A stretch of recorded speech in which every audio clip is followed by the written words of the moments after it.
안녕하세요. 요한복음 6장 60절에서 71절입니다. 60절. 예수의 제자들 중 여럿이 이 말씀을 듣고 말했습니다. 이 말씀은 참 어렵구나. 과연 누가 알아들을 수 있겠는가? 앞에 59절까지는 유대인들의 불평이고 60절부터는 제자들의 불평입니다.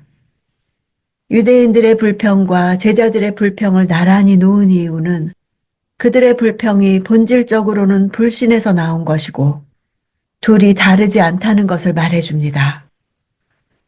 어렵다는 것은 이해하기 어렵다는 뜻이 아니라 받아들이기 어렵다는 뜻입니다.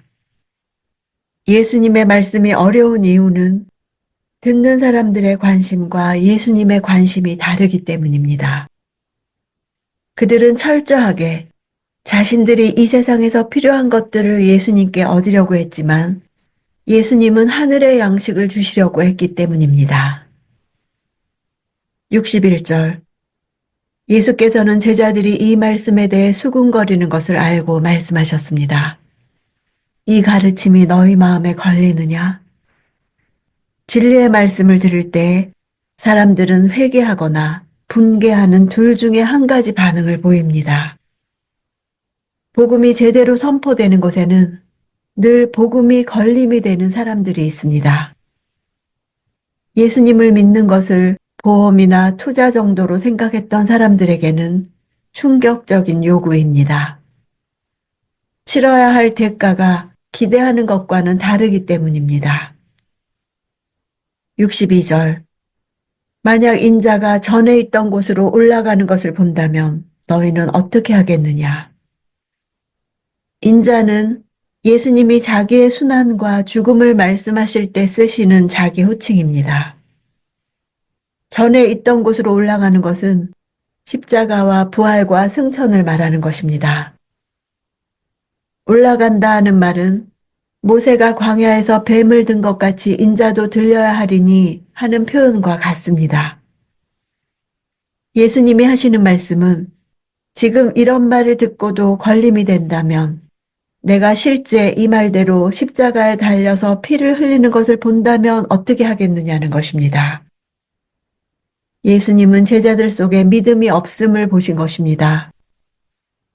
그들이 예수님의 표적과 말씀을 인간적인 눈으로만 판단하고 있다는 것을 아셨습니다. 그들의 철저하게 세상적이고 육적인 사고방식 때문에 생명을 주시는 성령이 그들 안에서 예수님의 말씀을 통해 역사하시지 못하고 있다는 것을 아셨습니다. 63절. 생명을 주는 것은 영이므로 육신은 아무 소용이 없다. 내가 너희에게 한 말은 영이요 생명이다. 너희에게 한 말에서 말은 레마입니다.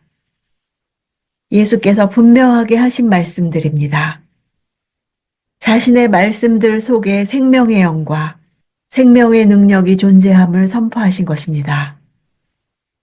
예수의 레마가 있는 곳에서는 언제든지 영적 갱신을 기대할 수 있습니다.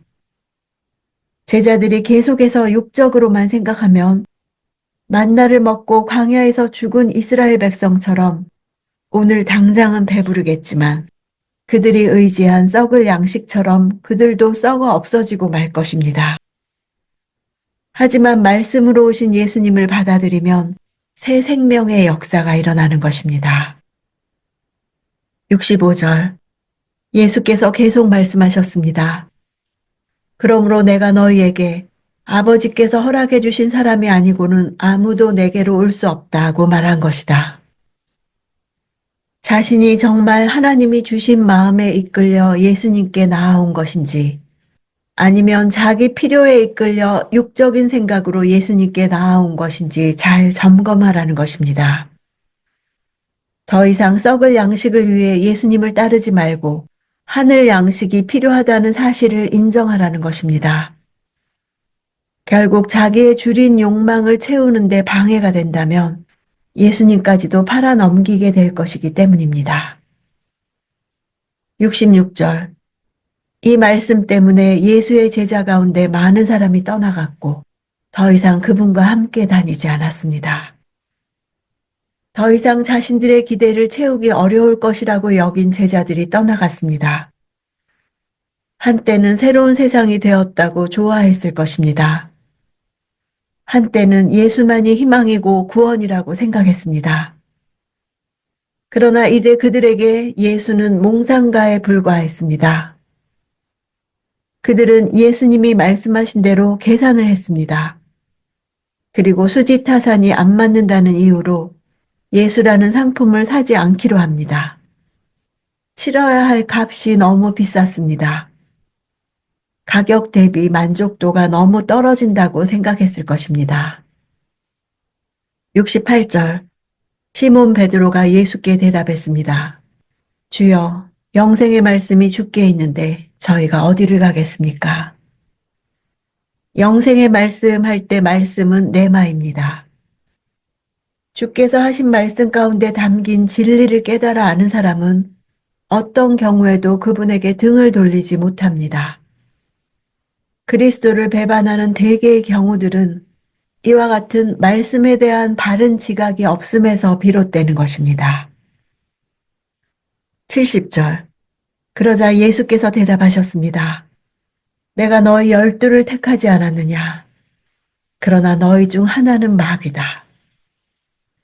예수께서 유다를 미리 밝히심은 후에 십자가에서 돌아가신 일이 힘이 없어 이루어진 일이 아니라 하나님의 구속적 계획하심에 따라 자신에게 맡겨진 사역을 성실하게 이루시는 한 과정이었음을 보여주기 위해서입니다.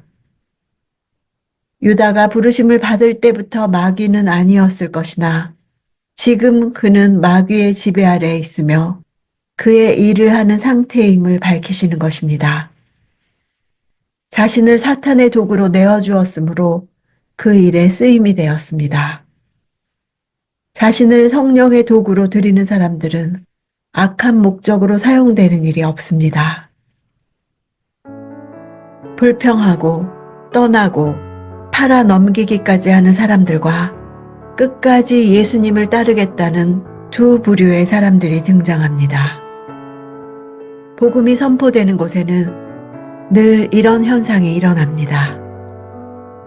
날마다 우리가 사는 삶이 신비한 하나님의 역사라는 것을 인정하지 않을 때, 우리 일상이 하나님의 은혜를 맛보는 터전이라는 사실을 모를 때, 우리는 하나님께 눈에 보이는 현상을 요구합니다. 실은 당연하게 여겨지는 우리의 일상이 하나님의 역사와 기적의 순간들입니다.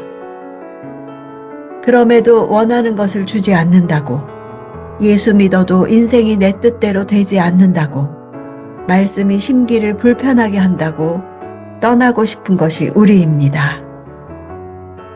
그러나 그분을 믿는다는 것은 세상 가치관과 다른 목표와 방식으로 살겠다는 결단입니다.